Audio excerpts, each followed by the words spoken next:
Galerinha, começando mais um CDD Talk Show. Desta vez você já sabe quem é, Jair Oliveira, grande locutor esportivo aqui do nosso estado. Jair, muito obrigado por aceitar o convite de vir aqui no CDD Talk Show. Graças ao Jair também, a SEC que a CDD aí começou esse caminho de cobrir ainda mais o futebol capixaba. A SEC, pra quem não sabe, a SEC é aquela carteirinha da Associação dos Cronistas Esportivos Capixabas, pra você ter direito a acesso ao campo como imprensa. O Jair é o presidente e conseguiu aí, querendo ou não, pra mim, o Henrique, fez com que a CDD conseguisse dar essa crescida aí e cobrir os jogos. Então, Jair, muito obrigado e, claro, vamos falar da sua carreira aí, porque o que você mais tem é história pra contar. Eu gosto de entrevistar jornalista, cara. Eu gosto de entrevistar jornalista. Tanto que o podcast só escuta de jornalista. Muito obrigado mesmo, Jair. Obrigado a você, obrigado a todo mundo do CDD. Olha, não é que eu ajudei, vocês é que tiveram direito de conquistar. Nós temos a Associação dos Profissionais da Imprensa Esportiva Capixaba, onde a gente tem um controle de quem realmente faz o esporte no Espírito Santo. E a ASEC, que já tem 54 anos de existência, eu tenho a honra de ser presidente nesse momento, sou ligado à ABRACE, que é a Associação Brasileira dos Cronistas Esportivos, e sou vice-presidente da ABRACE, e a gente tem uns regulamentos, tem estatuto. E se encaixando no estatuto, a gente é obrigado a atender e acolher quem quer fazer o esporte no Espírito Santo, que não é fácil, né? Não é fácil fazer o esporte em geral no Espírito Santo, porque a gente faz mais por paixão do que por qualquer outra coisa. Ninguém vai ficar rico trabalhando no jornalismo esportivo do Espírito Santo. Gostei dessa frase, porque você que está na faculdade, e aí pensando no jornalismo esportivo, a frase que o Jair falou é isso. É mais paixão do que tudo. Tenho certeza que nós não estamos ganhando rios de dinheiro aqui na CDD, não. E o mínimo que a gente está ganhando para pagar aqui o estúdio do grande amigo Renato, aqui em Vitória, é os nossos patrocinadores. Tem aí a Vistec Serviço e Tecnologia, né? Que a propaganda vem agora com a locução do Jair. Vistec Serviços e Tecnologia, limpeza e conservação, recepcionista, agente de portaria, monitoramento florestal, vigia de espaço confinado, brigadista profissional, técnico em segurança do trabalho, monitoramento por drone, vigia, operador de empilhadeira, entrega de alimentos e muito mais. Solicite uma visita. Vistec, Rua Paulo Vasconcelos, bairro Jabura e Vitória, e Rua Parnaíba, Colinos, Três Lagoas, Mato Grosso do Sul. Vistec, Serviços e Tecnologia. Escutou aí, né? O Jair é fera, cara. A locução dele aí na propaganda da Vistec. Também temos a Pocarbet, a nossa casa de aposta, o jeito capixaba de se divertir e também de apostar, o link na descrição. E Baú do Cabeleira, onde você encontra qualquer camisa de qualquer clube do futebol capixaba, é no Baú do Cabeleira, link na descrição lá do Instagram, você vai encontrar os melhores preços e as melhores ofertas. Churrascaria Estância Gaúcha, Linhares, Teixeira de Freitas e Onápolis, e você também, que caso não saiba como ajudar a CDD, tá aí o Pix passando na tela para você fazer a doação de qualquer quantia que você achar melhor. Jair, para começar, cara, todo jornalista que vem aqui, eu faço a mesma pergunta primeira. Qual o seu time capixaba de coração? Tem? Desportiva. Desportiva. Sempre Na lata, desportiva. gostei. Cara, muito difícil hoje em dia o cara não falar o time, né? O jornalismo, graças a Deus, tá dando essa liberdade aos jornalistas, né? Sim, eu sempre fui desportiva desde quando adolescente. Como eu morava em Itaquari, Itaquari é um bairro praticamente ferroviário, né? Se você pegar o bairro de Itaquari ali em Cariacica, e meus vizinhos, né, meus amigos, os pais trabalhavam, né, exatamente na Vale. E a gente ia sempre tendo as brincadeiras, vendo os pais. E quando tinha carnaval, a mãe da gente só deixava aí com os amigos, o vizinho responsável. E a Desportiva tinha um clube social ali em Jardim América. E a gente ia todo mundo pular carnaval no clube social da Desportiva. E nesse momento, adolescente, tinha muito o nome do Giovanni, falando que Giovanni morava ali na região de Alto Laje, bairro próximo. Ia sempre, então a gente ia muito no treino para ver Giovanni treinar. Já o nome dele já era muito forte. E aí foi ligando, né? Amigos, torce pelo esportivo, você vai se apaixonando, que é assim que você gosta do futebol e do time que você gosta. Então eu tive duas grandes paixões, seguir os meus amigos e os meus vizinhos, Desportivo aqui no Espírito Santo e Vasco no Rio de Janeiro. Podemos dizer que você passou por maus bocados nos últimos tempos, né? Mas é isso. É o futebol. Paixão, meu amigo. Futebol é o limiar do amor e ódio. Você tem que amar um e odiar o outro, senão não tem graça. Então tem dia que você, até nos relacionamentos, tem dia que você tá bem, tem dia que você tá mal, né? Então não tem dizer. Então acho que a paixão para o esporte assim, ela é indescritível. Ela é indescritível. Só não aceito que pessoas cometam violência, tirem vidas por causa da paixão por esporte. Aí não, já extrapolou o que é uma paixão, o que é um amor pelo clube. Acho que tem que torcer, rir, a gozação, a resenha do esporte é maravilhosa, entendeu? O ódio, no caso, é tipo, não é nem o ódio mortal, Não, é o ódio... é não gostar do Não adversário. gostar, ué. Eu não vou gostar do São Mateus nunca na minha vida. Então, eu nunca, não faço assim, eu nunca vou torcer pro Rio Branco. Eu já torci pro Rio Branco em competições nacionais. Quando é competição nacional, vai jogar qualquer time. Já torci pro Serra, pro Linhares, pro Desportivo, pro Vitória. Por quê?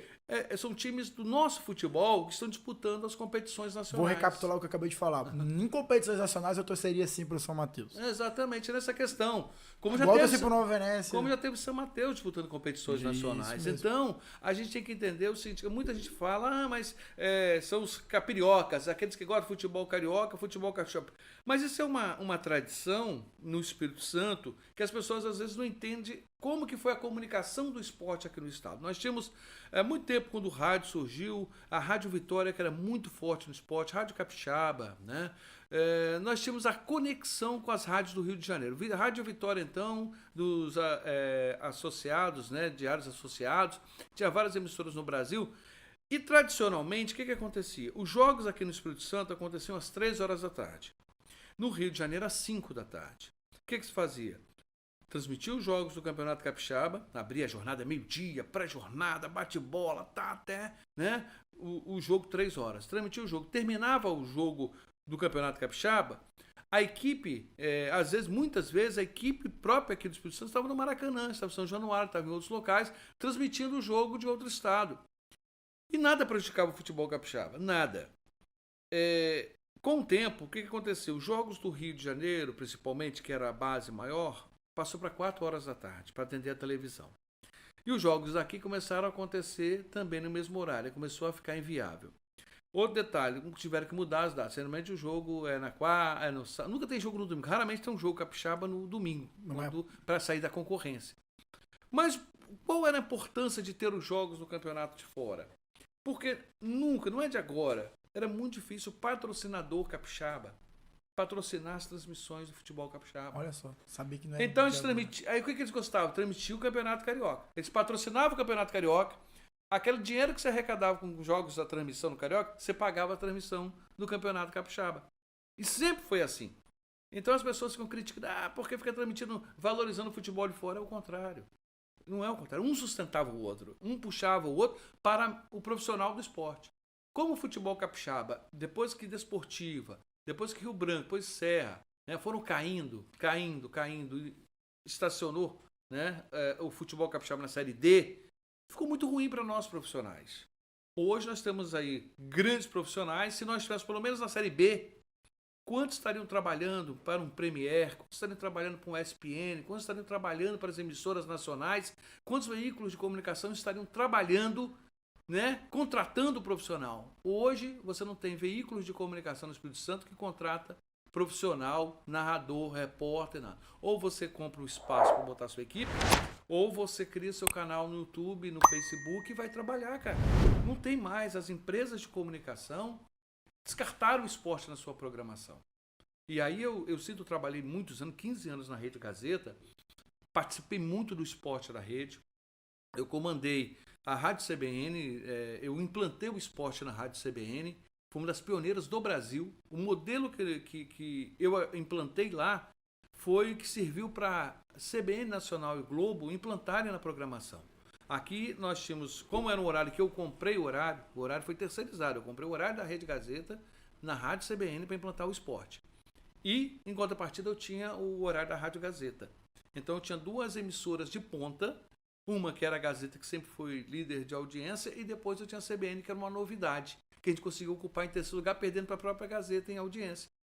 Resumo, nós conseguimos fazer 2 transmissões simultâneas. E eu tinha uma equipe lá com Eduardo Santos, Jorge Reis, Jairo Peçanha, Carlos Eli, Fernando Zambon, entendeu? Até Ted Conte foi nosso plantão. Né? Eu coloquei o primeiro repórter trans no ar, o Tinho Gabriela, que ele tinha um programa na Rádio Litoral, e ele ficava, beijo no corpo, aí o pessoal, onde você mora? Mora mal. Então o Nilton Gabriela, eu coloquei como repórter de campo. Que ano isso? Ah, cara, foi nos anos 2000 por aí. Caramba, Eu coloquei e ele ia todo, né? Daquele jeitão dele, de salto e tudo mais. Ia pro estádio. Foi um jogo contra o Botafogo de Ribeirão Preto, que o pessoal de Ribeirão Preto não queria entrevistar os jogadores, queria entrevistar ele. Foi a atração do jogo, cara. Foi a atração. O repórter. Então hoje fica muito mimimi aí. Nós já fizemos isso lá atrás, cara. 2000. Quantas mulheres nós colocamos? Outra coisa interessante que a gente... Eu coloquei Rosine Macedo, Tonho dos Coro como repórter. Ele contava piada o jogo todo. Era uma loucura. Eu acho que eu tô lembrado disso aí. Ele contava Verdade, piada. Então eu botei um humorista, o primeiro humorista a fazer esporte aqui no Espírito Santo. Aí, ó, foi com o Jair que começou a CDD, com um humorista dentro da transmissão. Então, cara, tem umas coisas que as pessoas não sabem, não conhecem. E aí, às vezes, quando vem agora, acham que é novidade ou acham que fica muito mimimi, lacração aí, que não deve nada a ver. Então, o futebol capixaba passou por essa fase, prejudicou muito os atletas, prejudicou muito a nossa ascensão e os profissionais também foram prejudicados, entendeu? Hoje quem faz futebol no Espírito Santo, o esporte em geral, não vou falar só o futebol não, tá? Porque nós temos referências do beach soccer, nós tínhamos referência no vôlei de praia, nós tínhamos competições nacionais e internacionais acontecendo em nossas praias. Há quantos anos que não vem uma competição, né, nacional transmitida no Sport TV, na Globo, ao vivo, dentro do Esporte Espetacular? Eu lembro que eu acordava cedo pra assistir futebol de areia na Globo. Então, Quando eu morava em Linhares, eu não sabia que era em Vitória. Então, corrida, cara, aqui em Vitória também a gente tinha ali, é considerada a Mônaco brasileira, onde correu o Barrichello, né? Correu os grandes pilotos correram aqui. Então nós perdemos muito do esporte no geral. Hoje você tem um dos maiores investimentos no esporte do Espírito Santo, feito pela CESPORT, pelo governo do estado do Espírito Santo, que são mais de 150 milhões investidos em campo, em Bolsa Atleta, em Compete Espírito Santo, Voo e atleta, Estádio Kleber Andrade TVE. reformado, TVE na transmissão. E você não consegue ainda alavancar como era antes. Parece que se perdeu um pouco a paixão pelo que se faz pelo esporte de uma maneira mais lúdica. A paixão ficou de lado. Nós perdemos grandes dirigentes do futebol. Temos hoje uns guerreiros aí. Temos guerreiros no futebol. Dirigentes hoje do futebol, você pode pegar dirigente como o Porto, que é um empresário do futebol. Ele investe na base, está investindo no profissional. colhendo os frutos agora. Do futebol. Nova Venécia que surgiu a reboque do Richarlison, até o dia que ele aguentar, o dia que ele também acordar de pá virada, não sabe se o time sobrevive. Clube, né? Sobrevive. O SAF. O Rio Branco vem com a SAF aí, que oxalá seja um grande evento para o esporte Espírito Santo. A Desportiva vindo com SAF. Vitória ensaiando, Estrela ensaiando. Porque sem dinheiro não tem jeito. O esporte ficou muito caro. Virou negócio. Um negócio mundial. Então, a gente vê hoje o futebol do Espírito Santo passando por uma transformação. O que a TVE fez foi algo extraordinário com a transmissão do Campeonato Capixaba de todos os jogos. Nunca isso tinha acontecido. Primeiro a TVE botou na TV aberta a Série B, que nunca tinha acontecido. Exatamente. É um jogo por rodada, e agora todos os jogos realmente... Exato, e o governo do estado tem um papel muito importante, porque além de ele ceder a TV pública, que é o papel da TV pública, eu acho que a TV pública é esporte, cultura, né? Tem que ser o esporte, valorizar a cultura, aquilo que não é valorizado pelas empresas de grande mídia. Exatamente. Então, quer dizer, o governo investiu para resgatar muitas coisas dentro do nosso esporte. Foi resgatado o carnaval. Muita gente não sabe, mas um dos grandes nomes do nosso carnaval é o Ferreira Neto. Sim. Ferreira Neto foi que começou a ter programa. Chico, Francisco, né, da Rádio Espírito Santo, o Mr. James, na Rádio Universitária. Francisco, você fala Tem aquele programa na Rádio Espírito Santo. Sim. É o Velasco? É Velasco? É isso. Meu parceiraço quando eu trabalhei na TV. Isso. Porque a minha mesa era do lado dele. Tudo que eu sei de samba eu aprendi com ele. Então esses caras, essas pessoas que resgataram o carnaval, nós estamos tendo pessoas que estão resgatando o futebol capixaba na visibilidade, que sempre reclamaram da visibilidade. Todo mundo sempre falava, futebol capixaba só vai alavancar quando tiver um estádio, o Rio Branco estiver forte e a TV Gazeta transmitir.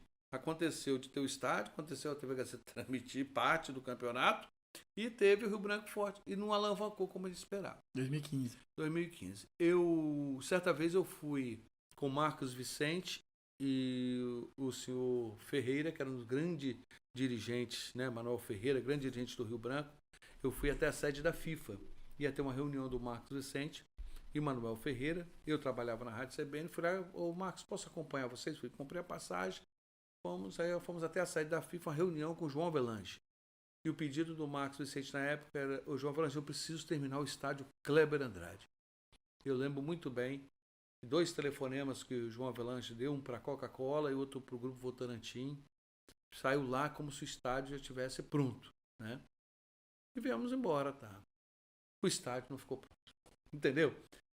E algumas vezes eu questionei por que o estádio não terminar, precisou o governo do estado entrar e concluir. E aí, concluiu o estádio, o Rio Branco teve aí o seu dinheiro, a gente não sabe o que foi feito com o dinheiro da venda do Kleber Andrade. O Rio Branco ganhou 2 estádios, né? O Governador Blay e depois o Kleber Andrade. E aí a gente fica perguntando, né, até onde estão os dirigentes que querem realmente fazer o futebol alavancar. Nós estamos na região sudeste e da região sudeste é o único estado que o futebol não alavancou. Será que os outros estados realmente querem que o nosso futebol alavanque? Alguém não breca alguma coisa lá fora? Jair. Porque a gente não consegue, Rio, São Paulo e Minas, nós estamos aqui pertinho. Ainda tem Bahia aqui acima. no sul. Então nós estamos no meio, encravado, e a gente não avança. E eu fiz um dia uma radiografia do que poderia ter acontecido. Futebol capixaba, o que aconteceu? Aliás, não é o futebol capixaba. A população capixaba ela ficou plural. O que eu falo plural? Começou a vir muitas empresas para o Espírito Santo e com essas empresas vieram o quê? Diretores. Com esses diretores, famílias. E vieram morar aqui. A Colônia Gaúcha, aí, por exemplo, aqui é muito grande. O que aconteceu? Essas pessoas que vieram para cá, chegaram aqui e não encontraram o futebol forte, mas já tinham uma cultura de ir para o estádio, acompanhar o futebol, seja em São Paulo, seja em Brasília, Curitiba, onde estivesse, eles estavam acostumados ao estádio. E aqui eles perderam esse encanto de levar a família no estádio. E passamos a não ter mais jogos nossos com essas equipes de fora. A não ser quando vem aí um jogo ou outro, e aí é aquela confusão que a gente vê sempre. E aí o que aconteceu? O nosso público mudou. E os dirigentes do nosso futebol não passaram a entender isso. Que era preciso fazer um modelo de futebol, um modelo de esporte que agradasse esse público externo que veio morar no Espírito Santo. Mora no Espírito Santo, mas não é capixaba. E aí você vai nos bares quando tem jogos, não é final de semana, é a semana toda. Está lotado. O pessoal vibrando com a camisa do clube, bebendo sua cerveja, gastando. E não gasta no futebol capixaba. Exatamente por essa cultura que eles já tiveram de outros e não conseguiram se apaixonar por um clube do Espírito Santo. E a gente ouve muito isso. É quando eu pergunto, e as pessoas dizem, mas o futebol capixaba, o torcedor não vai no estádio e tudo mais. Rio Branco é considerada a maior torcida do Espírito Santo. Eu ainda tenho minhas dúvidas. Tá? Não sei quando foi feita a última pesquisa, mas se fizer hoje, tenho minhas dúvidas. Então, o Rio Branco sempre foi considerada a maior torcida do Espírito Santo. Qual o último grande público do Rio Branco no campeonato? Foi na decisão. Contra a Desportiva. Não, foi contra o Serra. Sim, o Serra, o ano passado contra o Vitória. É isso. Mas o grande mesmo foi 2015. 2015, sim, a grande final. Que foi transmitida, inclusive, para a TV Gazeta com 15 mil pessoas, 16 mil pessoas lá no estádio. Exatamente. Beleza. Fora isso, a gente não tem mais torcedor no estádio. A televisão é boa, mas acomodou também o torcedor. O torcedor ficou preguiçoso, torcedor de sofá. O jogador no campo ele não entende o torcedor de sofá, ele não ouve o torcedor de sofá, só vai para as redes sociais para criticar, falar mal do jogador, falar mal do dirigente, entendeu? Então, quer dizer, está faltando o torcedor voltar ao estádio. E para voltar ao estádio você precisa fazer um atrativo a mais. Eu sou, acho que o único aqui no Espírito Santo que sou um capacitado pela Comebol na organização de eventos esportivos, o futebol, né? Fiz o curso e foi maravilhoso. Ela tem vários cursos. Eu recomendo aos cronistas esportivos, a todos os colegas da imprensa. A Comebol tem um curso maravilhoso, vários cursos, principalmente sobre planejamento do evento esportivo, condições de gramado. Você aprende iluminação, como tratar o torcedor, como recepcionar o torcedor, as delegações. Então você monta todo o futebol como um atrativo. Aí você pega de exemplos, finais de Libertadores, finais de Sul-Americana. E ali você tem tudo como foi montado e você vai aprendendo. Então eu tive a grata satisfação de fazer esse curso pela Comebol. E aí você vê como que a gente está muito atrasado nessa questão. A gente tem que repensar o futebol de uma maneira macro. Não é só fazer tabela, marcar o jogo e esperar o torcedor ir. Não, não é isso. Ele tem que ter atrativo. O que é que vai fazer o torcedor sair de casa no final de semana, no meio de semana, para ir comprar um ingresso, entrar e gritar pelo seu time no estádio. Então esse exercício tem que ser feito por todo mundo, não é? Por quem organiza, por quem promove o jogo e para quem realmente trabalha na crônica esportiva. Se você não fizer uma reformulação do que é o futebol por si só, ele não vai conseguir recuperar o nosso glamour do futebol. A NBA é um exemplo de marketing no esporte no mundo. É só basquete? Não é só basquete. Você tem N atrações antes da bola acontecer. E quando ela para, tem outras atrações. E é uma sequência, vira um show. Então a pessoa vai para o estádio para ver um espetáculo. O basquete é só um complemento de tudo que envolve antes, durante e depois do evento. Eu ainda acho que além de tudo isso, claro, a gente precisa ter mais jogos decisivos, mais jogos que valem algo, alguma coisa. Porque, por exemplo, com a competição nossa aqui de cair de 10. De 10 classificam 8, não existe. Então, ou seja, ou você cai ou você classifica. Aí lá na quinta rodada o time ganhou 5 jogos e já tá classificado. Aí como é que você faz o cara ir pro estádio depois do time classificado já? Tem outro erro terrível, que poderia simplesmente... Eu não sei pra quê. Que ainda tem a Copa Espírito Santo. Eu acho que inútil. Eu sou a favor de um campeonato capixaba prolongado, até com 5 turnos, com o maior número de clubes, dividindo o tempo regional, já para ter menos despesas. Você faz, né, no sul, no norte, vão fazendo chaves, prolonga o campeonato, porque eles querem seguir campeonato da CBF, calendário da CBF, que para nós é insignificante. Por que acontece? O time que vai disputar a Série D do Campeonato Brasileiro e a Copa do Brasil é só no ano que vem. Então ele fica um ano para disputar o que ele... Por que não na sequência logo? O Serra ganhou agora, vai voltar para a Série A, que já vai ter que disputar a Série D. Time desmontado, sem competição, sem nada. Então está tudo errado. Por que você já não faz? Não há necessidade dessa pressa. Ou senão, então tá, primeiro e segundo turno vai definir quem vai disputar o Brasileiro, a Copa do Brasil e o Brasileiro da Série D. E segue o campeonato. Para ter atrativo, para ter decisão. O que vale no campeonato é decisão, é ter taça. Aqui querem fazer campeonato igual no Rio, igual Minas, igual as grandes praças. Nós não somos grandes praças. Eu acho ainda que deveria ter turno, retorno, semifinal de turno, semifinal de retorno, final de turno e final de retorno, e a final grandona. Tem que disputar, tem que ter decisões, atrativos. E não pode também, aqui no campeonato, coisa que acontece, o time leva a WO e continua na competição e se classifica. WO vai embora, acaba com isso. Não respeitou o regulamento, não respeitou a competição, vai embora. Não pode ter jogos com torcedor, 18 torcedores, 17 torcedores, como nós vimos, para nós pegar o poderoso aí. Pegar o poderoso da Copa Espírito Santo. Se você vê o Brasil da Série D, o Real Noroeste é uma vergonha em participação, em resultados e público.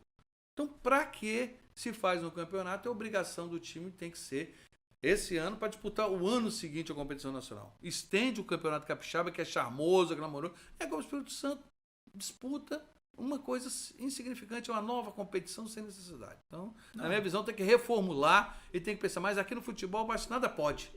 Tem que seguir NBA, tem que seguir Champions League, tem que seguir Comebol, quando que nós não estamos na grande praça, nós somos praça pequena, então nós temos que se adequar ao nosso futebol e sair para as competições nacionais, até a gente avançar. Do jeito que está, nós vamos ficar sempre nadando na Série D, patinando, e é triste, né? Concordo, porque, por exemplo, a gente vê os dois últimos finais de Copa Espírito Santo foram 2 clássicos. Rio Branco e Vitória ano passado, Serra e Rio Branco esse ano. O público foi bom. Clássico chama público. Ainda mais numa final. Eu dou um exemplo que eu nunca vou parar de repetir. No ano passado, a final da Copa Espírito Santo, 2 amigos meus vieram geniais comigo. Com o objetivo de a gente sair aqui à noite em Vitória. Cara, eu falei, vou trabalhar no jogo. Eles, mas a gente vai fazer o quê? Eu falei, cara, uma final, vocês querem ir no estádio? Vamos. Ficaram na torcida do Rio Branco. Podia ser na torcida do Vitória, qualquer um. Uhum. Eles ficaram felizes, aquela emoção do jogo, gritaria, ficaram felizes. Um deles voltou na Copa do Brasil, no jogo do Vitória. Sim. Então, quando você leva um cara nesse jogo, ele vai querer voltar. Agora, imagina se eu levasse eles no Linhares e São Mateus, que tinha eu e mais 3 na arquibancada. Então, na Copa Espírito Santo esse ano. Eles não iam voltar nunca mais. É complicado, né? Outra coisa que seria atrativo por que o futebol não tem público? Você sabe o que levava torcedor? Isso foi no Rio de Janeiro, foi em São Paulo. Hoje eles não fazem nada, mas aqui começou a copiar a mesma coisa. Nós não temos que copiar esses grandes centros. Rapaz, sempre tinha o que? A preliminar, que era a categoria de juniores, que levava a família, levava a comunidade. Você tinha um jogador que é lá do bairro Barcelona, a comunidade toda ia para o estádio para ver aquele rapaz do bairro jogar na preliminar de um Rio Branco, de uma Desportiva, de um Vitória, E a família aí, o estádio lotava. Então o quê? Sempre foi atrativo. Quantas preliminares eu vi no Maracanã de juniores? Eu vi quando o Edmundo surgiu no Vasco da Gama, ele fazendo um golaço no Maracanã, jogando os juniores decisão contra o Botafogo. Então, quer dizer, tiraram isso. Não, porque não pode, estragou o gramado. Rapaz, o gramado antigamente aguentava. Hoje tem tecnologia para tudo quanto é lado, o gramado não aguenta. Como é que pode um negócio desse, cara? É complicado. Vão acabando com as coisas boas do futebol. Complicado demais. E Jair até me falou, cara, e seu início no jornalismo? Como é que foi? De onde veio essa paixão? Como você disse, pelo que eu percebi, o futebol, assim como pra mim, foi um dos determinantes pra fazer jornalismo. Você também foi assim, por causa do futebol? Não, nem foi pelo futebol. Eu era muito apaixonado por música. A música, assim, rádio, ouvia rádio. Eu era, aqui no estado, né, a gente só tinha a rádio Cariacica FM, não tinha outra FM. E tínhamos a Forte, né, Rádio Capixaba, Rádio Espírito Santo, Rádio Vitória, né. Todas no AM. E tudo no AM. E era um rádio forte, tinha grandes comunicadores. Eu jamais sonhava trabalhar com o Jairo Maia, com o Luiz Carlos Peixoto, trabalhar com grandes nomes da crônica esportiva. E eu era ouvinte de rádio, apaixonado. Eu sabia os DAIs daqui, do Rio, de Minas, sabia onde ficava cada frequência de rádio. E dormia com rádio. Eu era ouvinte da Rádio Mundial 860 do Rio de Janeiro. Apaixonado, porque eu gostava de ouvir à tarde Trânsito Livre, depois eu ouvia Super Night Mundial, Ritmos de Boate. Eu dormia com motorrádio, eu gastava mais pilha do que comida em casa, né? Com rádio no ouvido, ouvindo rádio, apaixonado. Ia jogar futebol, pelado com os amigos, eu levava o motorrádio, deixava no pé, eu ia pro gol para ficar ouvindo a rádio. E eu gostava de ouvir pop music, no programa do Edu Hennig, na Rádio Espírito Santo. Eu era apaixonado, porque o programa dele era muito legal, parecia um pouco a Rádio Mundial, um estilo FM. E um dia eu ganhei um LP, long play, vinil, no programa dele. Eu gostava de mandar cartas para a rádio. Ganhei, fui lá na Rádio Espírito Santo, aí ele me atendeu, aqueles olhos azuis dele, né? O verde, sei lá. Sei que era uma figura ele. Entrei, tá. Sempre careca igual a mim, assim. Eu tinha cabelo na época. Aí eu fiquei apaixonado por rádio. Quando eu vi aquele estúdio e tudo, aí me deu um disco de Steve Wonder, cara. Guardei por muitos anos aquele lá. E fui. E nisso, eu, né, jovem, estudando, fui trabalhar. Eu estava com o Jorge Félix. E Jorge Félix, dei muita cola para Jorge Félix. Carreguei aquele garoto muito tempo na minha vida. Jorge Félix estudava no estadual, colégio estadual ali, né? E aí, rapaz, eu fui. O pai dele, né, trabalhava, era comunicador, o pai dele, né, Gilson Félix, grande repórter. E aí eu fui estagiar na CST na época, né, garoto, 17 anos, tá. Mas eu gostava muito de escrever, desde os 14 anos eu escrevia muito, tá. Escrevia, mas eu escrevia assim, artigos, poesia, e publicava em A Gazeta e A Tribuna. Eu tenho artigo com 14, 15 anos, publicando em A Gazeta, que tinha a coluna do leitor. E aí você podia escrever poesia, tá. E a interatividade dos jornais antigamente era isso. Então saía a publicação minha na Tribuna, saía na Gazeta, né? Era Chico Flores, era Clodomir Bertoldi, que depois eu fui trabalhar com eles. Olha só que vida maluca. E aí escrevendo, tá. E os colegas me incentivando lá na época era CST, não era ArcelorMittal. E aí eu comecei. Nisso, rapaz, abriu a Rádio Tribuna M. A Rádio Tribuna foi inaugurada a Tribuna M. Com grandes locutores e tudo mais. Aí era Aloysio Ovelha, saudoso Aloysio Ovelha, Carlos Augusto Guto, filho da Ana Paula. Aí tinha Tonino Marques, tinha Dedeco, Guarnã, Coelho, Zé Roberto Mione era o diretor, Ângelo Ribeiro, nosso grande saudoso Ângelo Ribeiro, o narrador do Gol Diferente, e Mônica Blancher. E aí eu escrevia cartas para a rádio, gostava, né? Botava as cartas, gostava de mandar carta para a rádio, era piolho de rádio. Eles liam, né? Aí eu ficava, né, todo cheio, o locutor lendo meus textos, né, minhas poesias, minhas homenagens. E um dia eu fui na Rádio Tribuna. E aí eu fui lá conhecer Mônica Blancher, que ela fazia um programa lá, tá, Mônica Blancher, tá. Aí comecei a atender telefone com ela, atende pra mim, eu fiquei atendendo os telefones pra ela, passava a tarde lá, muito legal. Aí logo depois do programa dela tinha Ângelo Ribeiro, um cara que era fenomenal, o folclore do rádio. E ele, na época, lançou, olha só, ele já, né, com 60 e poucos anos, ele lançou o Fã-Clube dos Menudos. Que o Menudos era um sucesso, era o uau. E era o único programa no Brasil que era dedicado aos Menudos. Rapaz, a rádio da Rede Tribuna ficava de gente, de garotas, de meninas. E aí tinha umas 6, 7 que ele trouxe pro programa, sabiam tudo. Rapaz, era uma audiência, uma coisa de louco. Aí a empresa tinha que ir todo dia no programa, e ele fazia todo dia. Tinha que preservar, né, a entrada da emissora lá da rede, né? E a tribuna era 590M, a primeira do seu rádio. Que agora a Rádio Espírito Santo FM está usando, né? A primeira do seu rádio. E aí, Ângelo Ribeiro, tá? Eu fiquei, logo depois do programa da Mônica Blanchet, eu fiquei com o Ângelo Ribeiro acompanhando lá para ver o fã-clube dos Menudos. E aí, eu tinha um caderno de poesia, uma das meninas que ajudavam antes pegou o caderno e falou, nossa, Ângelo, olha que legal, tá. Aí, Ângelo, garotinho, vai ler para mim uma poesia dessa não. Eu falei, que é isso, cara? Não, vai ler. Rapaz, não, meu sonho era falar no microfone da rádio, né? Eu tava doido. Rapaz, aí pronto, aí botou um fundo musical lá, até o querido Betinho, coloca um fundo musical, botou aquela música romântica, eu li a poesia. Quando eu terminei, a galera, Ângelo Ribeiro virou pra mim, garotinho, vou te aproveitar no esporte. Falou bem assim comigo. Tinha uma sacada, né? Ele tinha uma sacada assim de... E aí, garotinho, me deu um gravador, primeiro você vai fazer rádio na escola. Rádio na escola porque você vai, nas escolas, entrevista os alunos, avisa, a gente solta no outro dia na rádio. Eu fui. Rapaz, e isso, né? Era muito legal, mas aí eu tinha um problema. Eu não podia falar no microfone porque eu não era registrado, eu era um garoto, eu não tinha... E o Zé Roberto Mione era o diretor da rádio. Brigava com o Ângelo, ameaçou demitir Ângelo várias vezes. Demitir Ângelo, Jairzinho não pode falar, não sei o quê. E a briga e Ângelo, fala. E Ângelo comprou a briga. Resumo da ópera. Começou lá uma equipe de esportes na Rádio Tribuna. Ângelo me colocou na equipe. Foi a primeira equipe, tem uma foto, eu, Eduardo Santos, tudo guri, cara. Eu, Eduardo Santos, aí vai a galera. Finado Henrique Peçanha, Koski, uma galera. Timaço, Álvaro Moura. E aí, rapaz, entrei. Comecei a cobrir Federação e Desportiva. Era o meu clube. Então, todo dia eu ia na Desportiva e todo dia na Federação. Todo dia Desportivo, dia a dia do clube eu vivia. Aí pronto, aí começou a paixão pelo esporte. De repente, como era terceirizado, acabou o esporte na Rádio Tribuna. Aí tive a honra de fazer o primeiro campeonato brasileiro de juniores. Metade do time, praticamente o time todo era da Desportiva, junto com os caras de Colatina. Fomos para Belo, tudo pago pela federação na época, a CBF pagava, a gente ficou até no Mineirão.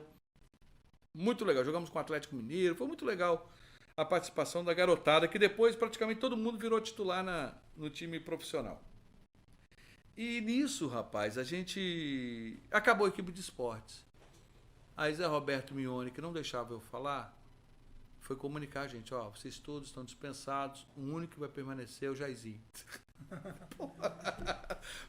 Até então não deixava eu falar. Nisso ficar um pouquinho. Eu recebi então uma informação de que em Barra de São Francisco, a rádio do Anivaldo dos Anjos estava precisando de um locutor. Aí eu falei, como é que eu vou? Paulo Carneiro, que era do esporte e tudo mais. Não, você vai lá. Falei, não tem nem dinheiro da passagem, pô. Ele falou, não, toma aqui. Ele me deu 50 cruzados na época. Vai lá. Fui. Cheguei lá, Anivaldo dos Anjos era o dono da rádio, né? Aí me deu um chá de cadeira de 3 horas. Eu sentado, tá? Aí, quando ele resolveu me atender, aí ele falou, o que você deseja? Nem olhou pra mim, o que você deseja? Eu falei, não, eu soube que você está precisando de um locutor aí, eu queria ver da possibilidade. Ele nem olhou pra mim. Não, você não serve pra trabalhar na minha rádio, não. Eu falei, então tá bom. Obrigado, virei as costas e vim embora. Nisso, na U Guimarães, trabalhava lá e era de Afonso Cláudio. Você vai se encaixar em Afonso Cláudio, tem uma vaga lá. Toma o telefone. Aí eu liguei, aí marcaram para ir para Afonso Cláudio. Fui em Afonso Cláudio, Rádio Educadora. Vai eu para a Rádio Educadora de Afonso Cláudio.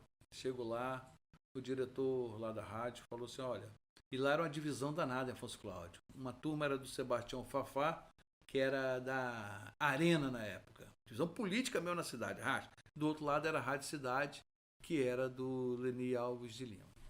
Rapaz, vai eu na boa. Vou lá para fazer o programa na boa, lá, tá tarde. Programa da tarde, já fui pro ar. Criei. Aí o diretor me falou, gostando de você, já está contratado. Vem, já pode trabalhar, vamos te pagar tanto, você pode morar no hotel aí, tá. Beleza.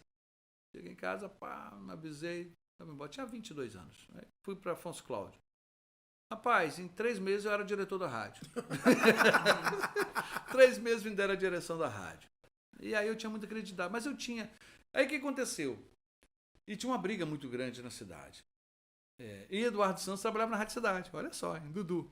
Renato Mota tinha passado por lá, uns colegas. Nisso eu levei a Dilson Caldas, que tinha trabalhado comigo na tribuna, né, também, desde a época da Rádio das Escolas, para ir para Afonso Cláudio. Aí a gente alugou um apartamento, vamos morar juntos lá, porque era mais fácil dividir que ficar morando em hotel. Virei diretor da rádio. Só que eu tinha algumas vantagens, né? Por quê? Como eu trabalhei aqui na tribuna, eu tinha trabalhado com o Marcão, o saudoso Marcão, pai do Alexandre Lima, do Amaro e tudo mais, né? E que era representante, divulgador da CBS. Eu conhecia Grimaldo Martins, que era da Continental, eu conhecia os divulgadores da RCA Vita, das grandes gravadoras da Som Livre. Então eu tinha contato, quando tinha lançamento, eles já mandavam para mim. Então eu sempre estava lançando no programa músicas novas, que as pessoas ouviam. Na novela eu já estava com as músicas. Então o programa foi começando a ganhar um corpo diferente. Nessa, o Marcão, da CBS, que era uma grande gravadora, precisava sempre de espaço para colocar os artistas. Ele me ligava, Jair, tem um horário para você fazer uma entrevista aí com o Jairzinho Simoni? Eu falei, tem, claro. Aí, a hora que você quiser, Marcão, pode. Então tá, cara, eu preciso, né, entregar algumas emissoras. Rapaz, no programa eu entrevistava Léo Jaime, no auge da carreira. Rosana, como uma deusa, ao vivo no programa. Tim Maia, Léo Jaime, Jairzinho Simoni, os grandes nomes da CBS. Então a rádio virou referência para as gravadoras CBS. Vinha tudo para mim. Eu engoli a outra rádio. Acabei com a Rádio Cidade. Foi que os anunciantes só queriam anunciar com a gente. Tanto é que eles venderam a Rádio Cidade para a Igreja Adventista, que foi a primeira rádio, Tempo Novo, Novo Tempo, uma coisa assim que... Novo, né? Isso, sim. Tá lá e até hoje ficou a rádio. E virou a Rádio Educadora sozinha.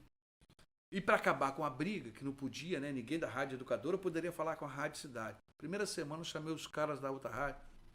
Vamos fazer um churrasco. Foi um reboliço na cidade. Chamei todo mundo pro bar tomar cerveja e vamos comer aqui na frente de todo mundo. Pronto. Eu ainda falei, antes eu falei com o Sebastião, vou reunir o pessoal da outra rádio aqui, eu quero conversar com ele. Vai ter problema? Não. Mas se não tem problema, para mim nenhum. Cheguei para os caras, rapaz, deixa de besteira, a briga lá é deles, são chefes, são políticos, quando eles estão bebendo uísque, eles bebem uísque, tá? Nós somos ralé, vamos sentar aqui, vamos... Pronto, aí eu peguei os dois melhores locutores de lá e trouxe para a Rádio Educadora. E pronto, acabou a briga, entendeu? Aí eu conheci a menina, eu conheci a minha mulher lá, que era minha ouvinte, ganhou um prêmio no meu programa, a gente acabou namorando, é a mãe do meu filho, tá? A gente hoje, né, é separado, mas o carinho, o respeito e a amizade é muito grande. E aí, rapaz, a gente acabou consolidando a rádio lá. Nisso, eu fui no Rio. Primeira vez que a rádio fez uma transmissão fora de Afonso Cláudio, foi eu quem fiz. No Campeonato Sul, Centro-Sul, era lá em Muniz Freire, em Conceição do Castelo, Marechal Floriano. Rapaz, lá em Conceição do Castelo, nós fizemos um jogo, tinha as torres, não tinha cabine, tinha aquelas torres de telefonia. Nós botamos uns tablados em cima da torre, transmitimos o jogo em cima do... Parece aquela história aqui que foram transmitir na escada do Corpo de Bombeiros. Então, eu fui em cima de uma torre, cara, com as madeiras para transmitir o jogo, mas fiz. E era época de linha. Então, olha só como o mundo vai dando voltas, né? Coisa interessante. E aí eu quis ir fazer um jogo aqui no Kleber Andrade. Consegui fazer, foi o dia que o Rio Branco venceu o Vasco. Entendeu? Foi a primeira transmissão da Rádio Educadora de Afonso Cláudio, foi aquele jogo, onde o Rio Branco, né, tinha máximo de 60 mil pessoas no estádio desportivo. O Rio Branco vai lá e tem aquela conquista maravilhosa em cima do Vasco da Gama. Foi a primeira transmissão. Nisso eu tomei gosto pela coisa, eu queria transmitir um jogo no Maracanã, eu queria marcar mesmo, apaixonado porque tinha semis do Brasileiro, eu queria ir, não sei o quê. Mas qual é o problema? Tinha que ter linha da Embratel. E a cidade só tinha uma linha da Embratel, que era do Bradesco. Nossa. Por sorte, o Zé Tarciso, que até trabalhou na federação, tem árbitro de futebol, era goleiro do Ipiranga na época. Ele era goleiro do Ipiranga, mas em compensação trabalhava no Bradesco. Como eu tinha aquela amizade que eu narrava os jogos do Ipiranga, do Botafogo, que era outra rivalidade na cidade, eu consegui... Como à noite não tinha o banco funcionando, eles me liberaram aquele sinal da Embratel. Com isso, eu fiz uma linha no Maracanã e transmiti via o Bradesco, em troca de uma mídia, né? Quem tem Bradesco tem mais banco. E aí paguei ali, fiz o jogo pela primeira vez no Maracanã. Fui transmitir 4, 5 jogos. Numa desta ida minha ao Rio de Janeiro, eu vi, como piolho de rádio, eu vi que a Faculdade Estácio estava lançando o curso de locução, né, no Rio de Janeiro, no Rio Comprido. Que me deu estalo. Eu vou vir para o Rio, vou fazer esse curso de locução na Estácio, porque eu sinto que é meu momento. Aí larguei tudo em Afonso Cláudio, fui para o Rio de Janeiro. Fiz o curso na Estácio, aí eram grandes profissionais da época da era do rádio, que, pô, coisa maravilhosa. E aí, por sorte, como eu já tinha um traquejo de começar a narrar futebol, já tinha tido a ousadia de narrar futebol lá em Afonso Cláudio, comecei mal pra caramba, horrível, mas aí eu imitava um pouco o Edson Mauro, aí ia embora, né? Mas eu comecei muito mal. Aí, mas tinha que começar, não tinha jeito. Aí, Parece eu agora narrando jogos lineares, mal pra caramba, mas comecei. Aí eu peguei e fiz esse curso. Aí, como tinha teste no final, todos os professores ficaram surpresos, né? Pela colocação de voz, que narrava futebol, colocação, tá? E eu acabei sendo o melhor aluno da turma. Fui bem, fui legal, tá? E aí, exatamente. Aí até me emociono porque eu lembro da minha mãe que saiu daqui e foi lá para acompanhar a minha diplomação. E hoje é o aniversário, se ela estivesse viva, primeiro aniversário que eu passo sem ela, que é 103 anos, estaria comendo. Em fevereiro ela faleceu, mas são coisas da vida e Deus está acolhendo ela da melhor maneira. Mas me emocionei porque lembrei desse fato. Então, nisso eu comecei a trabalhar, tentei trabalhar um pouco na Rádio Capital, depois Rádio Rio, e fui entrando, né, mais como repórter, não narrando futebol em si. Nesse inteirinho, nos anos 90, eu fui para... Eu estava no Rio, no centro, não tinha nada para fazer, de bobeira, aí apareceu um ônibus lá, e apareceu TV Globo Jardim Botânico. Aí me empurrou, alguma coisa me empurrou naquele ônibus. Do nada eu estava dentro da Globo. Rapaz, meia hora eu estava na porta da Globo, desço do ônibus, entro, Malumada saindo, Antônio Fagundes, pessoal gravando novela, tá? Aí eu cheguei na recepção e falei, eu queria falar com o pessoal do departamento de esportes. Aí ele, rapaz, interfona ali, cara. Interfona ali, conversa com fulano de tal. Falei, beleza. Aí interfonei, falei, pô, sou do Espírito Santo, tá? Tô aqui no Rio de Janeiro, tá? Gostaria muito de conhecer o departamento de esportes. Aí o cara, bom, sobe aí, cara, sobe aí. Me autorizou a entrar, cara. Que era difícil entrar na Globo, como é até hoje, né? Aí eu falei, beleza. Subi, rapaz, no elevador um monte de artista, cara. Só gente top que a gente vê na televisão o tempo todo. E eu sempre apaixonado, maravilhado pela Natália do Vale. Rapaz, aquela mulher linda na minha frente. Meu Deus do céu, não acredito. E aí pronto, fui lá do departamento de esportes. E cheguei lá conversando, o cara recebeu muito bem. Aí matou algumas curiosidades, eu fui na bancada do Jornal Nacional. Naquela época não tinha celular, né? A máquina era uma coisa difícil, tinha que ter pose, fio, essas coisas todas. É terrível, né? A época da pedra é terrível. Aí ele falou, rapaz, fica aí, a gente vai fazer umas gravações aí, porque nós vamos testar Chroma Key pela primeira vez e transmissão e apresentação em pé do Esporte Espetacular. Nisso chegou a Milena Ceribelli, que estava na Manchete, trabalhando na Manchete, e logo depois a Glenda Kozlovski, que era tetracampeã mundial de bodybuilding já na época. Ele falou, vamos acompanhar aí com a gente. Aí eu fui, vi os testes lá, tudo. Aí o rapaz, diretor, falou, rapaz, ele me chamou de Capixaba. Capixaba, senta ali, lê aquele texto ali pra mim. Era um teleprompter. Eu nunca tinha visto um teleprompter na minha vida, nunca tinha... Mas eu tinha, né, graças a Deus, a traquejo de falar, tá? a ginga. Aí era o texto do Globo Esporte daquele dia que o Vanucci tinha gravado, né, Fernando Vanucci. Aí eu fui lá e fiz. Aí eu parei e falei, rapaz, vem aqui quinta-feira, eu quero falar com você. O outro diretor falou comigo. Eu falei, beleza, fui pra casa. Lógico que cheguei em casa chorando, né? Emoção de estar na Globo, chorei. Levei meia hora pra falar pra minha mulher que tinha acontecido. Que tinha sido assaltado, que tinha acontecido alguma coisa. Não, eu estive dentro da Globo. Pô, do nada os caras me atenderam bem pra caramba, pediram pra eu voltar lá quinta-feira. Então, quinta-feira eu fui lá. O cara chegou pra mim e falou, rapaz, a gente olhou o teu material aqui, você tem um potencial, a gente dá uma lapidada dentro do padrão que a gente quer, você vai ser bom pra caramba. E aí, nós vamos lançar o Globosat, que é uma TV por assinatura, é novidade no Brasil. E se você quiser, a gente pode aproveitar você. Já definimos que a Milena Ceribelli vai ficar com o Vanucci no Esporte Espetacular e você poderia ir com a Glenda para esse novo canal que nós vamos abrir na área de esportes, dentro do Globosat. Você sabe como é que é a Globo exporta para você no mundo todo, não só no Brasil, vendeu o peixe da Globo e tudo mais. Aí, mas só que o salário que eles me ofereceram na época, eu vou dizer, eu não pagava nenhum aluguel de um apartamento no Rio. E meu filho tinha acabado de nascer 2 meses, né, cara? E aí eu não ia arriscar. Eu agradeci muito e ele falou, o dia que você quiser retornar, você retorna. Voltei para Vitória. Larguei tudo lá. Não é, vou voltar para Vitória. Voltei para Vitória.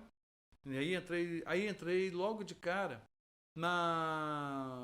no Palácio Anchieta, Secretaria de Comunicação do Governo do Estado, na assessoria lá no Palácio, na Casa Militar, na época era regida pela Casa Militar.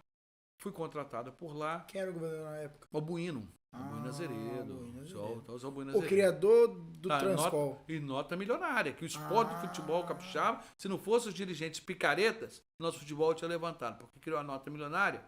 E aí tinha que trocar nota, você comprava, né? A sua recebia a nota, se trocava por ingressos. E você, futebol, o que deu de nota falsificada, de nota picaretagem de dirigente, aí o governo foi lá e acabou com tudo. Né? Não teve jeito. O próprio dirigente mataram o processo. E foi o Albuíno que recebeu o Mandela e o João Paulo. João Paulo, sim, eu acompanhei na época, todos sim, Roberto Carlos no Palácio. Primeiro eu tenho uma foto que o Roberto no Palácio na época.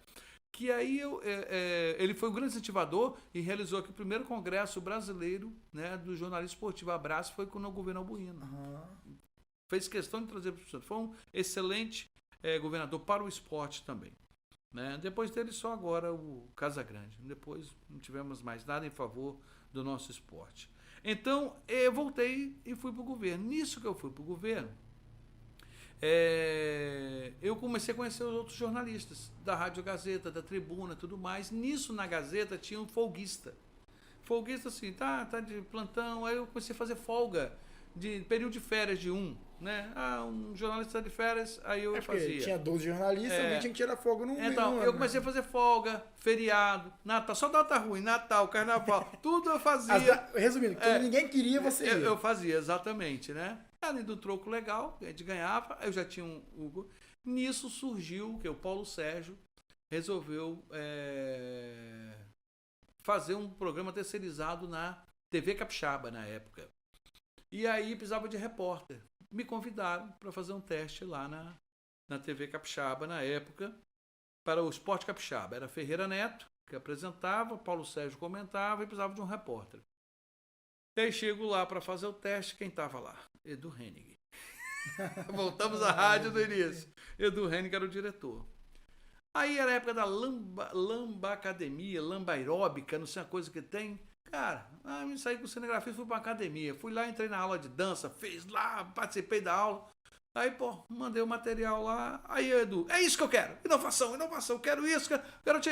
Tá com a gente, vai ficar com a gente. Pronto, aí fui pra TV Capixaba. Fiquei 5 anos lá. Foi um ótimo momento, foi um momento legal do futebol do Espírito Santo. Foi um momento legal do esporte, porque isso, na época que surgiu o futsal, nosso era muito forte, cara. Você tinha, Pierre, foi o primeiro a entrevistar Pierre, sabe? O primeiro a entrevistar Pierre, Neymar Carvalho, Pepenha da natação, os grandes nomes do nosso futsal, do nosso basquete. Na época, kart, era muito forte esse esporte no nosso estado. E aí a TV Capixaba tinha um espaço muito bom, cara. Meia hora praticamente todo dia. Todo dia. Eu produzia 3, 4 matérias por dia. E era muito bom, muito bom. E aí, nesse interim, Vanderlei Opuim saiu. Aí eu já estava contratado pela Gazeta, o Calbi já tinha saído. Calbi era Calbi Figueiredo, que era um excelente repórter e tudo mais, fazia a unidade móvel da Rádio Gazeta. Aí eu entrei nessa vaga. Como eu já estava como folguista, já tinha muita relação, aí a Luciane Ventura me contratou. Na época, ela era editora lá, chefe diretora. Eu fui então oficialmente repórter da rádio, trabalhava no Palácio, que às vezes trabalhava pela TV e Rádio Espírito Santo, porque era tudo interligado, e fazia a TV Capixaba. Ou seja, tinha 3 empregos. Nisso Vanderlei Opuim saiu da TV Gazeta. E aí o Bueri, que comandava lá o esporte, precisava de alguém para fazer a cobertura dos jogos do Campeonato Capixaba, que eram os compactos, que a gente fazia depois do Fantástico. Tinha o placar eletrônico, que a gente tinha no compacto do Campeonato Capixaba. Aí eu saí da TV Capixaba e fechei com a TV Gazeta. Então eu fiquei na TV Gazeta e na Rádio Gazeta e fazendo os campeonatos Capixaba. Então, comecei a narrar os jogos, narrava os compactos passavam no outro dia no Globo Esporte e passava depois do Fantástico no domingo. E eu mandava os gols pro Fantástico todo final de semana. Então era muito legal, assim, tinha divulgação do nosso campeonato, do nosso futebol. Fiquei 5 anos fazendo isso também, né? Mais 5 anos. Aí depois eu saí, né, da Rede Gazeta, fui ser secretário de comunicação na Prefeitura de Cariacica. Da Prefeitura de Cariacica, depois eu fiquei 2 anos e pouco, voltei para a Rede Gazeta novamente, né? Aí comandei o esporte lá novamente e voltei para a TV. Né? Até 2010 mais ou menos, eu fiquei fazendo esporte, comandando esporte na rádio, na CBN e tudo mais. E fui depois ser secretário, né, do diretor de esporte da Prefeitura da Serra. Dali eu não queria mais trabalhar, né? Já estava caindo o futebol nosso, estava muito ruim. E eu comecei a ver que ia ser difícil continuar trabalhando só com esporte no nosso estado. Aí fui ser diretor de esporte lá, um aprendizado legal que tive. E depois fiquei fazendo freela na própria Gazeta. Tinha um programa Estação Esporte, você ganhava por cachê. Então era melhor fazer o cachezinho, transmitir o jogo, tá sem compromisso, sem nada. Nesse trabalho que eu fiz, eu fiquei 8 anos transmitindo Fórmula BKR, o único narrador de automobilismo. Você que era o narrador da BKR? Sempre fui 8 anos narrando BKR. Foi um campeonato maravilhoso e, lamentavelmente, assim, até hoje a perda do querido Geraldo Bacher, o Bata, idealizador da BKR, emoção que nós tínhamos. Depois que ele morreu, nunca mais tivemos automobilismo no Espírito Santo. Tive a oportunidade, né, muito legal de fazer vários eventos narrando assim, todo tipo de competição. Acompanhei todos os jogos do Saldanha da Gama e do Setafe no Campeonato Brasileiro de Basquetebol. Tive assim, o privilégio de viajar com os atletas, de cobrir o início da NBB, né? Na NBB, exatamente. E fui todos os jogos. Teve um jogo lá contra o Paulista, lá em São Paulo. Por exemplo, eu transmiti pela Rádio Gazeta, só transmiti pela Rádio Gazeta. Era um basquete no rádio, só eu mesmo, maluco, né? Projeto lindo. Também isso acontecia por causa de Fernando Zambon, que era o idealizador, e Fabinho Russo, que também era um diretor comercial da Rede Gazeta, que é fantástico. Aí o que aconteceu? O jogo ia acontecer praticamente na hora do jogo na hora da Voz do Brasil. Então, na época, você não podia tirar a Voz do Brasil. Mas era fixo. Né? Aí eu combinei com o Grimaldo Martins, excelente, um dos melhores operadores, o maior dedo do Brasil. Você vai ver aquele maior dedo do Brasil, que o Rossini Macedo tem um personagem que é o Dr. Grimaldo, o dedo é desse tamanho. Proctologista. Aí, pra você ter uma ideia, o jogo aconteceu, o que eu fiz? Eu narrei o primeiro tempo normal do jogo e Grimaldo gravou, né, esse primeiro tempo. E eu continuei narrando o segundo tempo, primeiro tempo não, a primeira hora de jogo, né, os dois quartos do jogo. E depois os 2 quartos finais, eu narrei normalmente. E aí ele só botou no ar depois da Voz do Brasil. Então quem estava aqui só pôde acompanhar o jogo depois da Voz do Brasil. Mas já tinha acontecido 2 quartos do jogo. E eu cheguei no hotel e ainda estava ouvindo a minha narração pela rádio. Então, assim, a gente conseguia fazer isso, entregar. Né? Foi muito legal. E outro lance no basquete, fui fazer um jogo em Maringá. Você já rodou esse Brasil, hein? Fomos fazer em Maringá, nós fomos fazer, o Saldanha foi jogar contra o Londrina. Não, fomos em Londrina. Mas o jogo foi em Maringá. Pode ser, as duas cidades são perto. Foi ali. Porque foi o ginásio, era lá em Londrina. Aí, foi em Londrina, exatamente. O que aconteceu? Tinha uma festa à noite, tipo 1h30 da manhã. Eu fui, né, pra boate, preocupação nenhuma. Eu tinha que narrar o jogo no outro dia, 10 horas da manhã. O jogo era às 10 da manhã, no domingo, narrar, a melhor coisa do mundo. Aí, fui pra boate, quando eu chego lá, tinha 2 jogadores do Saldanha se esbaldando, pá. Quando me viram, ficaram petrificados. Meu Deus. Falei, e aí, jogador? Puxa, tem jogo amanhã, hein? Pô, rapaz, sei o quê. Beleza, a gente vê no ginásio. Pô, os dois, foi o dia que jogaram melhor partida e o Saldanha ganhou. Vocês ficaram com medo. Não, lógico que eu não falei, não ia falar, não tem nada a ver com isso. Foi o dia que jogaram pra caramba e ganhamos o jogo lá. E outro jogo interessante foi contra o Flamengo. Foi a primeira vez que o Saldanha ganhou o Flamengo na Gávea. Lá na Gávea. E aí eu pedi uma linha e o inteligente do cara lá colocou a linha no orelhão do lado do ginásio, que ficava assim, uns 100 metros. Como é que eu ia pegar a linha e montar os equipamentos? Inteligente, cara. Botou no orelhão. Eu pedi uma linha para dentro do ginásio. Aí eu tinha que fazer, enquanto tinha bateria no celular, porque não tinha nem tomada dentro do ginásio, eu consegui também fazer a transmissão e relatei aquela vitória do Saldanha.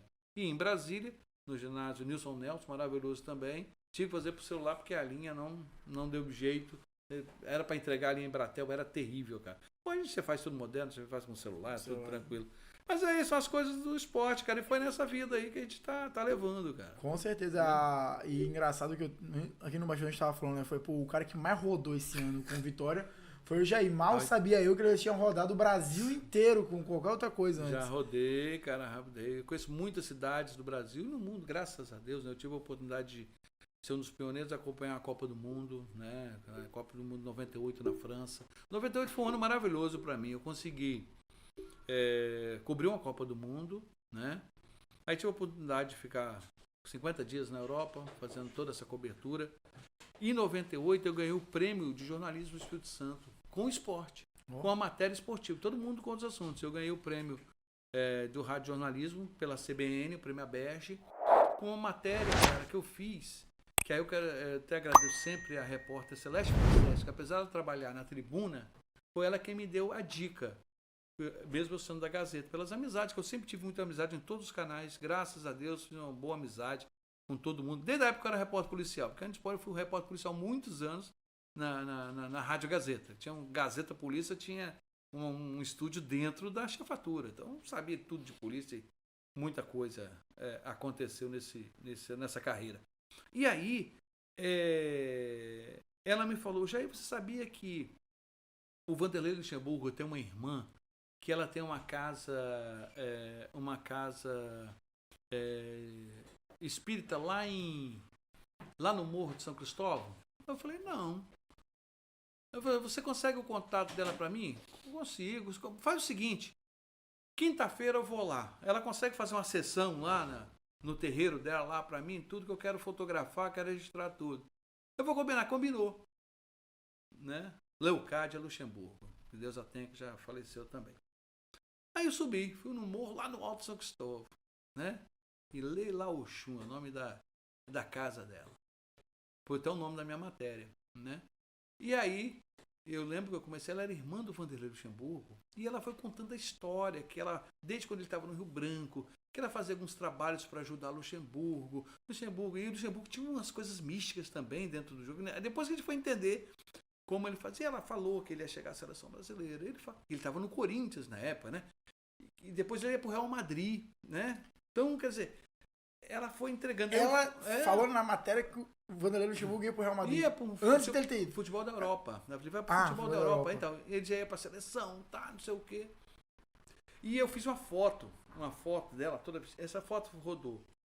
Passou no Fantástico, passou no Cartão Verde, saiu na revista Placar, saiu no Folha de São Paulo, capa da Folha de São Paulo. Caramba. A matéria rodou o Brasil. Aí, rapaz, aquela foto foi fantástica. E a história que eu contei dela, foi ela narrando, foi muito legal. Muito legal, assim. Eu levei pelo lado de que ela, apesar de ser irmã do Vanderlei Luxemburgo, era longe dele. Morava numa casa simples. E aí o Vanderlei Luxemburgo, até no Cartão Verde, ele com o Jô Kfouri, me disse, não tinha que meter na vida dele, na minha vida, não sei o que. Mas no final é bom que ele deu uma casa linda para ela, né? Mostrou uma casa linda para ela. E aí, eu ganhei o prêmio com essa matéria, cara. Foi legal, eu ganhei o prêmio Aberge. Foi muito legal. Além do dinheiro, foi bom pra caramba. Fim de ano, bom pra caramba. Mas aí, quando eu fui receber o prêmio, eu levei a mãe Leocádia lá, entendeu? Pra estar comigo, todo mundo conhecer quem era a história. Eu sei que a vida dela realmente melhorou, e depois ele começou a assumir realmente a irmã, né? Não escondeu mais. E foi uma história marcante na minha carreira. Nossa, assim, cara. Com certeza, um prêmio. Foi extraordinário, porque foi uma coisa que nos surpreendeu e eu tive a sorte de saber conduzir a matéria sem ser agressivo, entendeu? Tive um time legal, isso é muito bom. E depois eu ganhei o prêmio Thierry de Veloso, que é um prêmio que a Gazeta sempre deu. Aliás, prêmio Penitência, né? Que se chama Penitência, que era um troféu feito pelo artista Penitência. Lindo, pesado, que eu ganhei do Carrier, né? Dono da Rede Gazeta, que a Rede Gazeta fazia um concurso interno, né? Entre os jornalistas, matéria. Então disputava online, disputava as rádios, a TV, o jornal, e eu ganhei pela rádio. Eu fiz uma matéria sobre a violência sexual de uma menina que tinha ido num show ali no pavilhão de Carapina. Ah, sim. E ela acabou sendo violentada, perdeu a virgindade nesse caso e estava traumatizada. Então ela foi relatando para mim passo a passo o que aconteceu. Cara, e foi uma coisa também de muita sensibilidade, que quem foi ouvindo foi entendendo o sofrimento da menina. Foi um assunto pesado, mas que você conseguiu trazer de uma maneira... E ela relatou de uma maneira foi tão sensível, que comoveu realmente as pessoas, e quem já tinha passado por tal situação se sentiu ali bem representado. Então eu tive, graças a Deus, uma sensibilidade de tocar a matéria e ganhei esse prêmio. E eu lembro que foi um prêmio muito bom também, quase igual ao outro prêmio. Eu peguei... E por coincidência, quando eu ganhei o prêmio, eu soube que ela estava grávida. Né? Já tinha arrumado namorado, tinha um trauma, já tinha arrumado namorado, estava grávida. E eu dei um berço para ela de presente. Falei, não, eu tenho um berço do seu neném, eu vou te dar, tá? Pô, ela ficou super feliz. Então, quer dizer, são coisas que marcam a carreira da gente nessa questão. Então, não é só o esporte, entendeu? Eu estou muito inserido no esporte porque eu decidi parar de fazer, porque eu trabalhava com jornalismo investigativo, muitos crimes, violência. Depois da morte do saudoso Antário Filho, eu não quis mais fazer esse trabalho da área policial. Aí eu me inseri no esporte mesmo. E aí estou fazendo esse trabalho em nível nacional com a Abrace. Nós criamos a Associação dos Cronistas Esportivos de Roraima, Rondônia, criamos em Maringá, no Paraná, e ajudamos a reconduzir Sergipe. Então, quer dizer, um trabalho que a gente fez muito legal de fortalecer a crônica esportiva, que hoje a gente enfrenta muitos problemas para trabalhar. Muitos problemas, que aí já mudo de assunto aqui. E eu falo, né? A radialista fala pra caramba. Aí, por isso que eu gosto de entrevistar jornalista. E aí o que acontece? Nós estamos com um problema muito sério hoje. Por quê? A Associação Brasileira dos Cronistas Esportivos sempre credenciou, né, o jornalista. Como é que surgiu o Abrace? A Abrace surgiu a partir do momento que os jornalistas do Brasil, Rio, São Paulo, Minas, Rio Grande do Sul, o Espírito Santo, não queriam que Pelé fosse comentarista. Porque Pelé era jogador, Pelé não tinha que ocupar o microfone no lugar de um profissional. Aí fizeram uma reunião e decidiram criar a Abrace. A Abrace então passou a regulamentar, através de uma lei que foi regulamentada depois, em 1990 depois, foi regulamentada, onde a gente conseguiu fazer com que o profissional que trabalha nos estádios de futebol, ele tem que ser um credenciado. É como se fosse um médico para o CRM, um advogado para a OAB. Por quê? Porque senão qualquer um quer entrar no estádio como jornalista e ocupar a cabine, ocupar a tribuna, e não é legal. Por quê? Não haveria espaço, e aí quem trabalha realmente com jornalismo esportivo ia ficar de fora em detrimento de outras pessoas. Aí foi criada a associação. Isso vem funcionando há muito tempo. Com o advento do esporte na Europa, UEFA fazendo um padrão, o Brasil começou a adotar, junto com a Conmebol, né, esse padrão. E a Globo, que comprou os direitos, começou a querer também os mesmos direitos que tinham as emissoras de TV de fora, chamadas imagem limpa. Ou seja, só entrava o repórter dela e mais nada. Depois de bater muito nisso, de criar essa Abrace, brigar muito, voltaram a permitir o repórter no campo do jogo, que até então eu entendo que antes ficava à frente da placa e você trabalha a publicidade. Todos atrás da placa de publicidade. Limitados a 2 repórteres por emissora de rádio, né? E televisão. Um para cada time. Isso, um para cada lado, tá? Mas aí, o que acontece? O credenciamento começou a ser feito pela CBF e não mais pela Associação do Cronista. Você não precisava ter pré-credenciamento. Você chegava no estádio, apresentava sua carteirinha, entrava e ocupava o seu lugar. Hoje você precisa fazer um pré-credenciamento, que é isso que a gente é contra. Não precisa o pré-credenciamento. Se você já é um profissional da crônica esportiva, você já tem a Abrace, você já tem a SEC, se é internacional você tem a AIPS. Então não precisa. Vai se credenciar, você vai chegar no estádio, vai conferir, pronto, tá trabalhando? Estou trabalhando. Tá aqui sua credencial, você entrou e acabou. Já, a carteirinha já precisava. Agora tem um pré-credenciamento. A CBF fazendo pré-credenciamento, o que aconteceu? Um monte de gente que não tem nada a ver começou a inserir dados irreais e começou a ter chance de se credenciar. Por isso, quando tem jogos aqui, eu sempre recebo a lista antes. E aí, quando a gente vai pegar a lista antes, você vê um monte de gente que nunca fez esporte, gente que nem trabalha na área esportiva, ou às vezes nem em veículo de comunicação que cobre o futebol, tá lá credenciado. A gente vai riscando, vai tirando tudo. Isso aqui não é. Isso aqui não tem nada a ver. É um trabalho que a gente está fazendo que não precisava a gente fazer. E para piorar, a Conmebol transferiu para os clubes de futebol, nem é para a CBF, é para os clubes, o credenciamento dos jogos da Sul-Americana e da Libertadores. E o que acontece? O que acontece?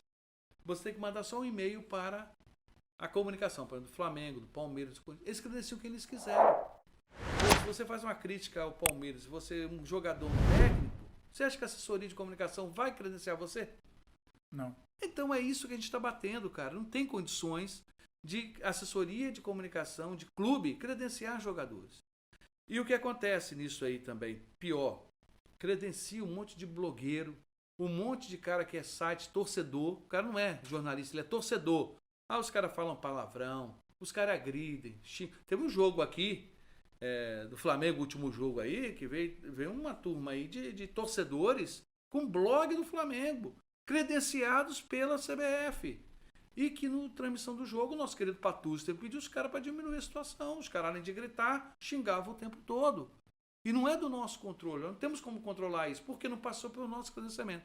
Então é essa questão que nós estamos batendo. Credenciamento aqui no estado, a gente tem uma tranquilidade danada. Nós temos uma parceria muito grande com a federação. Sim. A gente faz os links, a gente manda todo mundo o link, credencia, a gente manda a lista, confere, todo mundo manda. A Ana Maica, a gente tem uma parceria muito legal porque ela já distribui, não tem problema nenhum. E ela sabe, quando é a pessoa que não está trabalhando, ela já consegue consultar e tudo mais. Então, aqui no estado, nós conseguimos resolver essa questão. O nome que mais apareceu esse ano foi de Henrique Ananias, tenho certeza. E quando aparecem os bicões, a gente sabe. E quando é jogo de fora, é um inferno. Rapaz, se fala que vai jogar um Vasco, um Flamengo, qualquer time, mês que vem, amanhã meu telefone não para, cara. Inacreditável, eles acham que a gente tem que resolver. Eu não tenho como. Eu falo, não, cara, lamentavelmente, eu não tenho um convite, eu não tenho como resolver a questão. Eu trabalho com os profissionais da imprensa esportiva. Profissionais da imprensa, a gente trabalha e trata com carinho. Fora isso, é impossível, cara, é impossível. E falando de imprensa, até pra gente pegar pra reta final, como é que foi esse na cobertura do Vitória na Série D junto com com a Rádio Espírito Santo, mas você pela Rádio TV ASEC junto com o Ximenes e tal, cara, vocês... Teve uma cadeira que quebrou lá em Santo André, né? Cadeira, pô... Acontece. Foi logo na estreia, né? Logo na estreia, mas vocês rodaram o Brasil junto com o Vitória e, cara, até ver como é que o pessoal de fora que você conseguiu conversar via, talvez, o nosso futebol. Olha só, foi um projeto arrojado, né? Porque como a gente não tem espaço, não tem veículo de comunicação tradicional, nós criamos a nossa rádio online, que é o aplicativo, e também no YouTube.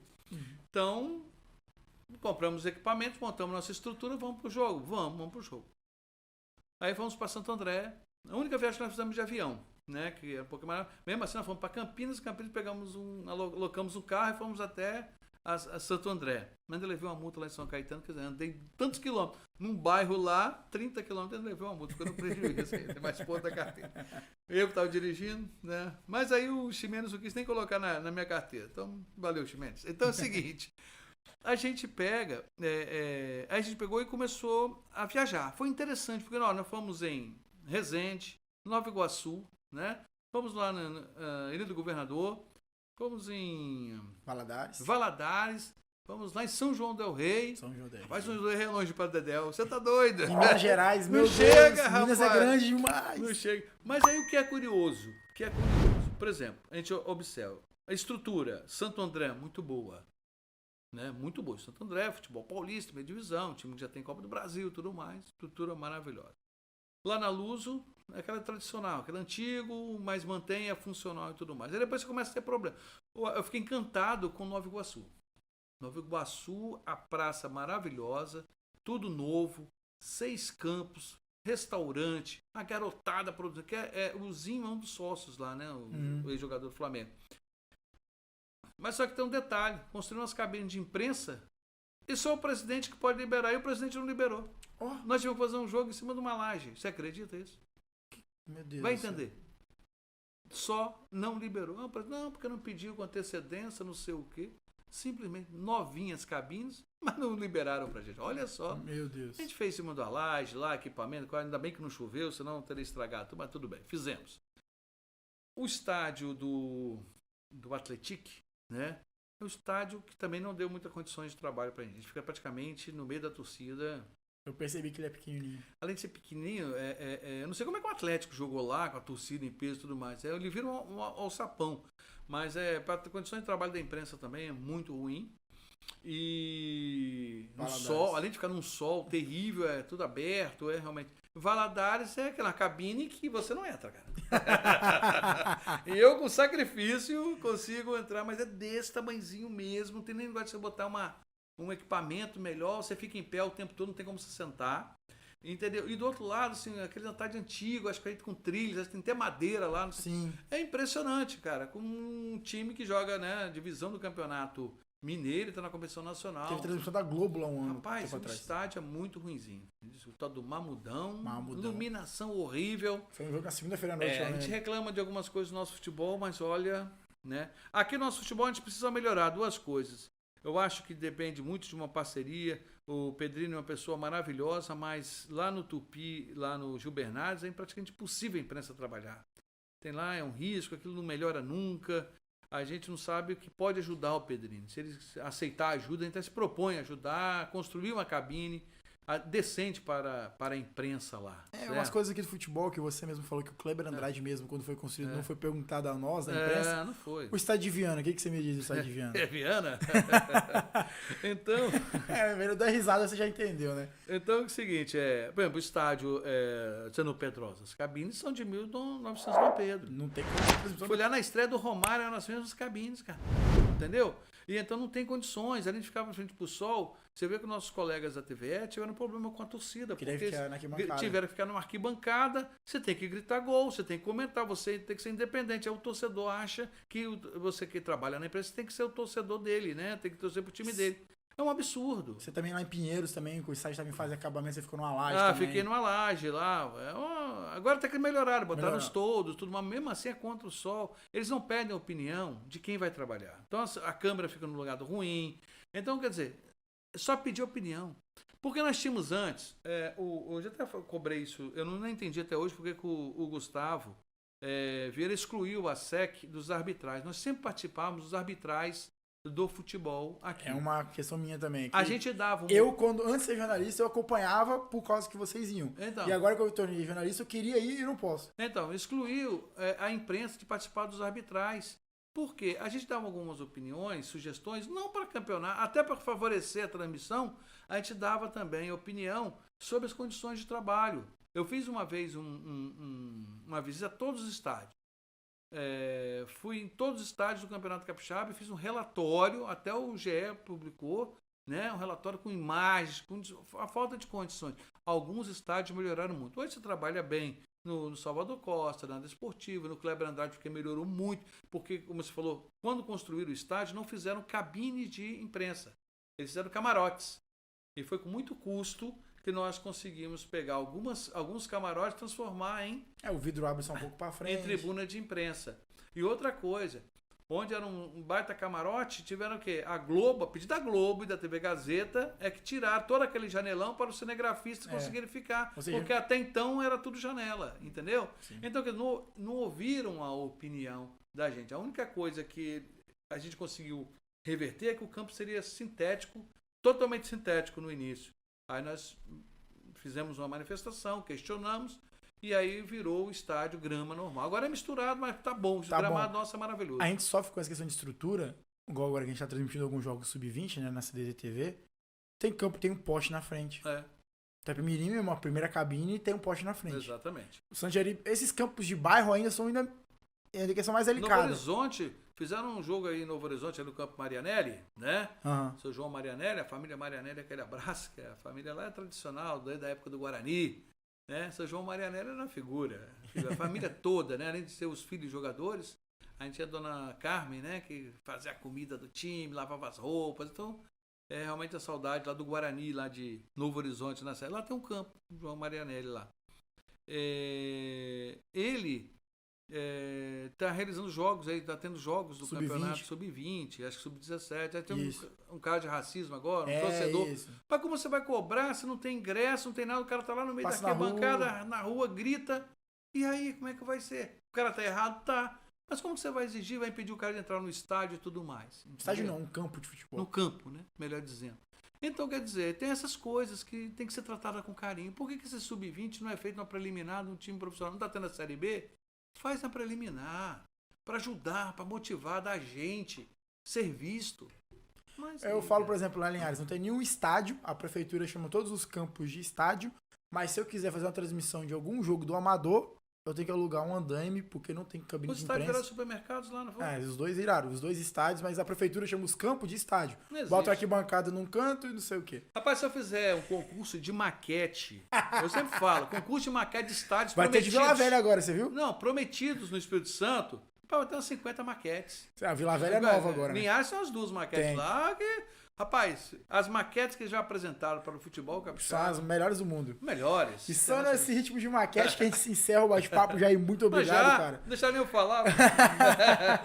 1 hora quase já conversando. Eu agradeço muito, Jair, a sua disponibilidade. É muito bom conhecer um pouco da sua história dentro do jornalismo, da rádio e também a paixão pelo futebol. Esse torcedor da Desportiva que está aqui. A gente nem falou da SAF, né? A SAF que vem aí, eu acho que é o melhor vai melhorar. caminho. Eu acho que o Sávio é uma pessoa certa. Sávio, pra você ter uma ideia, cara, foi um dos grandes nomes que voltou ao futebol capixaba e foi discriminado, tá? Foi discriminado por uns 3, 4 jogadores pereba lá, que ficaram boicotando o cara. O cara, na época, marcou 7 ou 8 gols no campeonato aqui. Ficaram putinhos porque o Sávio foi para um jogo em Colatina, o Sávio foi no carro dele, não foi no ônibus. Peraí, né? O cara da Champions, o cara que chegou no Real... Flamengo, Diabo Louro da Gávea. O cara ia, né, no carro particular, os cagadas, não, porque não veio no ônibus. Peraí, né, meu rei? Aí, entendeu? Que bom que o Sávio tá voltando. Eu lembro que o Sávio tentou colocar um estádio lá em Vila Velha uma época, não conseguiu, porque N coisas, não conseguiu fazer o estádio. Aí foi lá para Santa Catarina, né, fez uma ligação com o Avaí lá e tudo mais. Mas agora está voltando. Que bom. Ele tem identidade com a Desportiva, tem visão, tem contato. Acho que a Desportiva vai dar uma alavancada muito boa. Rio Branco vai dar uma alavancada muito boa. Vitória também tem Vitória está com essa estrutura. Está prometendo. Tá. Está prometendo a reestruturação e a gente precisa disso. Senão a gente não vai sair do patamar que estamos. E sonhando com dias melhores que a gente encerra o CDD Talk Show. Você que acompanhou até agora, deixe seu like, se inscreva no canal, compartilhe essa entrevista que foi muito proveitosa e também apoie os nossos patrocinadores, Vistec Serviços e Tecnologia. A propaganda da Vistec vem agora com a narração do Jair Oliveira. Vistec Serviços e Tecnologia, limpeza e conservação, recepcionista, agente de portaria, monitoramento florestal, vigia de espaço confinado, brigadista profissional, técnico em segurança do trabalho, monitoramento por drone, vigia, operador de empilhadeira, entrega de alimentos e muito mais. Solicite uma visita. Vistec, Rua Paulo Vasconcelos, bairro Jabura e Vitória, e Rua Parnaíba, Colinos, Três Lagoas, Mato Grosso do Sul. Vistec, Serviços e Tecnologia. Pocarbet, o jeito capixaba de torcer e se divertir. O link na descrição para você poder apostar. Também o Baú do Cabeleira, a melhor opção em camisas do futebol capixaba. Você encontra lá no Baú do Cabeleira. Link na descrição. Churrascaria Estância Gaúcha, Linhares, Teixeira de Freitas e Eunápolis. E também você que quer fazer sua doação, quer ajudar o CDD Talk Show a continuar. O Pix está passando aí na tela para você poder fazer a sua doação de qualquer quantia. Beleza, galera? Muito obrigado e até a próxima.